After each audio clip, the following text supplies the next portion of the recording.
বাঙালির শ্রেষ্ঠ উৎসব দুর্গাপুজো, আর পুজোর দিনগুলোতে ৮ থেকে ৮০ সব বয়সের মানুষ মেতে ওঠে এক অনাবিল আনন্দে। যদিও মা দুর্গার আগমনে এখনও ১০০ দিনেরও বেশি সময় বাকি, কিন্তু উত্তর দিনাজপুর জেলার কালিয়াগঞ্জে এখনই শুরু হয়ে গেছে পুজোর আমেজ। প্রতি বছরের মতো এবারও চমক দিতে কোমর বেঁধে মাঠে নেমে পড়েছে কালিয়াগঞ্জের ঐতিহ্যবাহী স্টেশন সংলগ্ন বৈশালী সংঘ।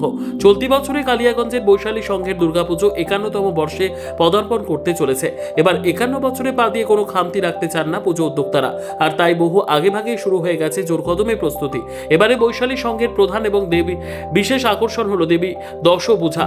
সাধারণ মানুষের নজর কাটতে জেলা ছাড়িয়ে এবারে নিয়ে আসা হয়েছে কৃষ্ণনগরের বিখ্যাত মৃৎশিল্পীদের। দেখুন সেই পুজো প্রস্তুতি।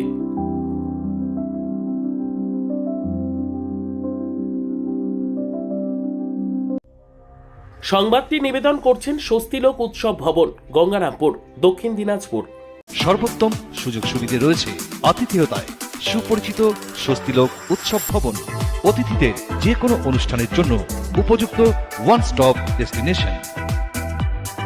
আমরা আপনার বিশেষ অনুষ্ঠানটিকে অবিস্মরণীয় করে তুলি। স্বস্তিলোক উৎসব ভবন, শিববাড়ি রোড, গঙ্গারামপুর, দক্ষিণ দিনাজপুর।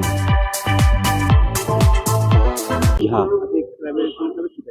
আমি বৈশালী সংঘ ক্লাবে এই বছর ৫১তম বর্ষের পুজোর সম্পাদক পদে আছি। হঠাৎ করে এত অগ্রিম পুজো, এখন পুজো তো ৩ মাসের উপর বাকি রয়েছে। না, বাঙালির তো আমাদের বাঙালির শ্রেষ্ঠ উৎসব হচ্ছে মা দুর্গা পুজো।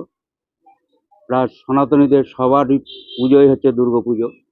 তো ৩ মাস বা ৫ মাস আগে পুজোটা নয়, আমাদের হচ্ছে এবারকার হচ্ছে মাসে হচ্ছে আমাদের যে মৃৎশিল্পীরা এসছে তারা কারিগর থেকে এসছে, এবং তারা হচ্ছে গত বছর আমরা তাদের সঙ্গে যোগাযোগ করে হচ্ছে কন্ট্যাক্ট করেছিলাম, এবং তাদের তো বিশাল কৃষ্ণনগরের ব্যাপার, সেই জন্য তারা এবার বৈশাখ মাস থেকে বলেছিল শুরু করব, সেখানে আমরা জ্যৈষ্ঠ মাস থেকে দুর্গাপুজো শুরু করি, প্রতিমা বানানো শুরু করেছি। ব্যুরো রিপোর্ট, উত্তর বাংলা সংবাদ।